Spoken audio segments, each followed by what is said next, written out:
Reading from the Holy Gospel according to Luke. Glory to you, Lord.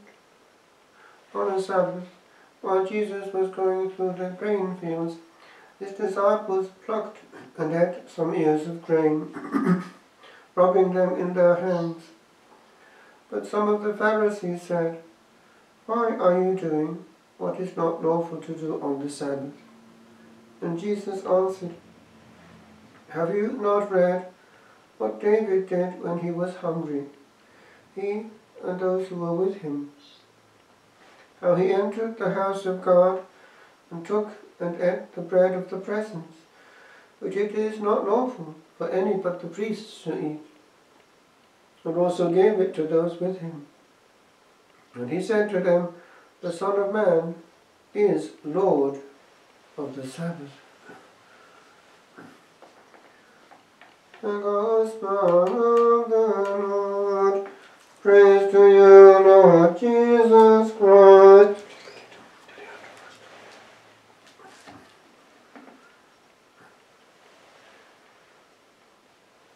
Lord of time.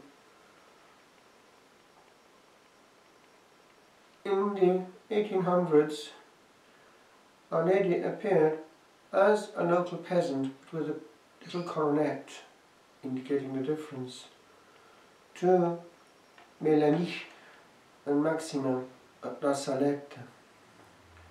Why was she weeping? Those who were working could not work without taking the name of her son in vain. And work was being done on the day that he had kept for himself. The Lord is the author of time and existence, and he stamped it in such a way that 1/7 belonged to him. But mankind will not give it. The whole pedagogy of the Old Testament sees the beauty of the Sabbath rest as something holy and beneficial to man, and giving great glory to God, who had his space. Our faith is deeply anchored in the Judaic background.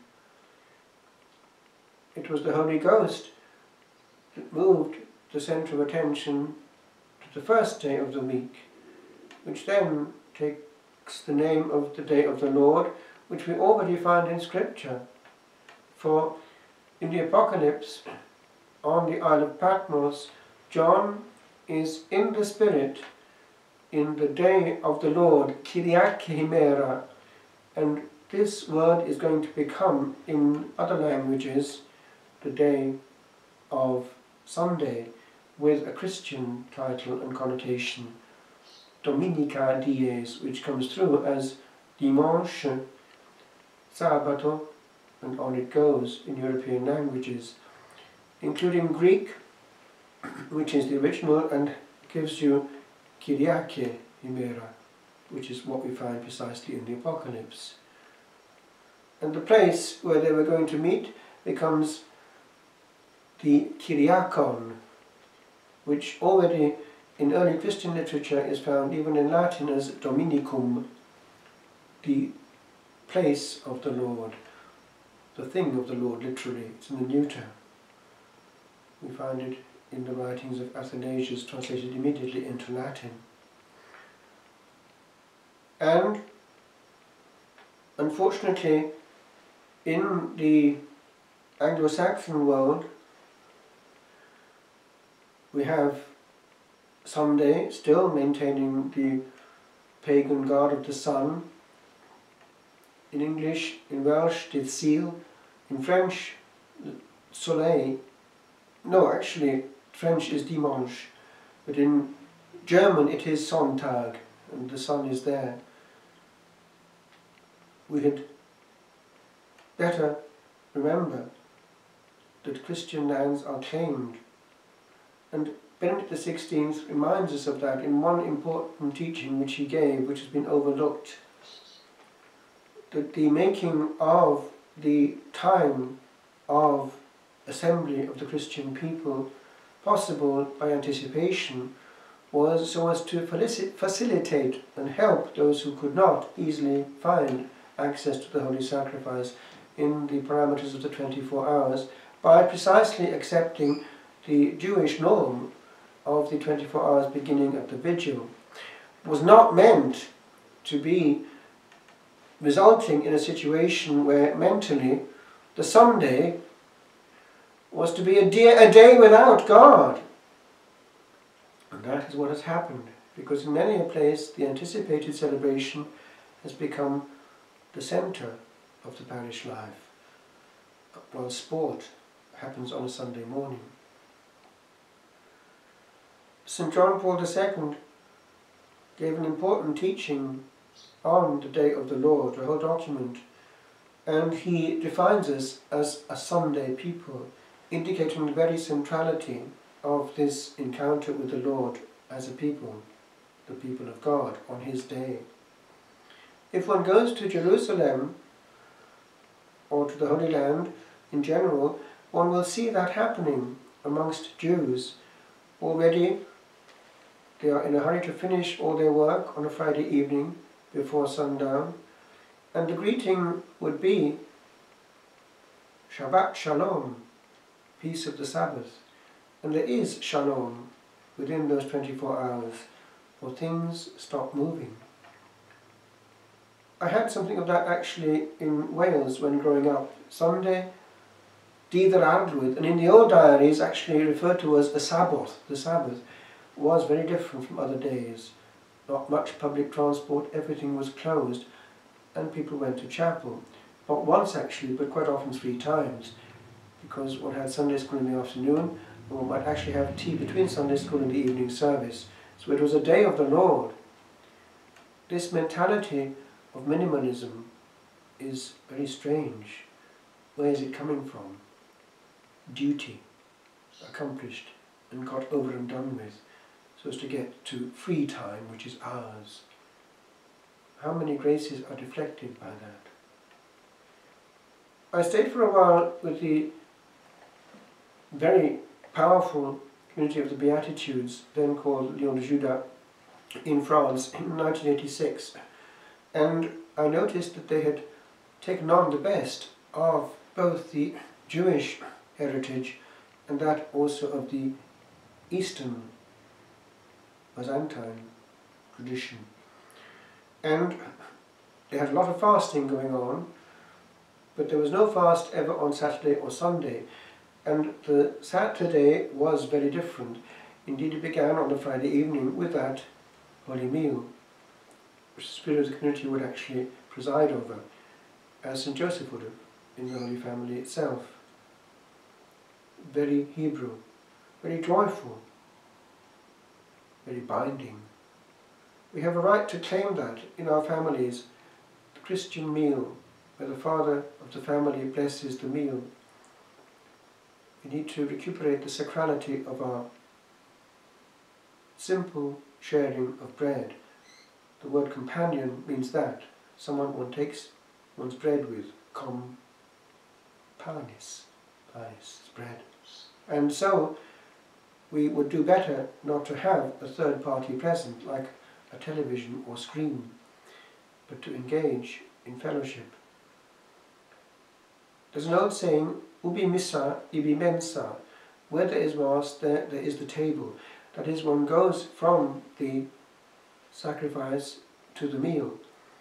And in the monastic world, the refectory is built in parallel, geographically, physically, to the church itself, and the person who consecrates at the Mass is the one who blesses the table at midday, and who presides over Vespers in the evening, he is the one who blesses the table in the evening. There is a sacrality in the monastic mode of eating, all in silence, so that the soul is nourished as well. We are not just animals at a trough. A certain dignity should be maintained wherever we are, and giving thanks to God, because we depend on Him for our every breath and every crumb. If we eat as animals, we forget our source and our dignity. We take God for granted, and we even grumble. With regard to the Saturday itself, an ancient tradition has given that most beautiful day, the vigil of the holy day itself now for us Christians, since Constantine, when servile work, the work done by slaves, was made no longer possible because he wanted them to have a rest. This day, this beautiful day, has been given to our Blessed Lady from time immemorial, and we notice that she used this day for acquiring rights over humanity when she appeared in Fatima. What did she ask for? Every time she asked for 5 decades of the Rosary, that can be done and should be done. And she also asked for these first Saturdays. Notice, Saturdays. Saturday being her day. And we do well to give them to her, as she requested, not as we think she would have. What has happened?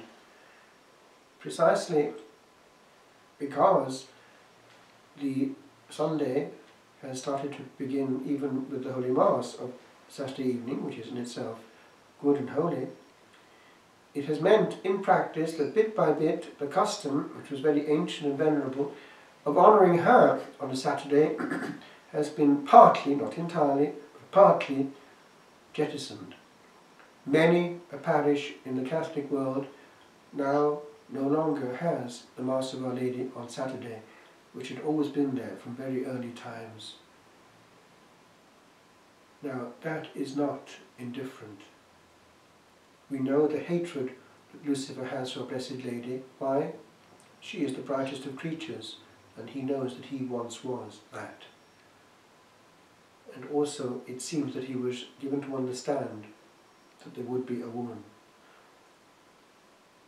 This notion of bowing to someone apparently less than he is abominable to him, and he can't bear, out of pure envy, jealousy and spite, that she should be there, the highest of creatures and queen of the universe. He should be boss. And so he'll do anything he can to get at Our Lady and what pertains to her.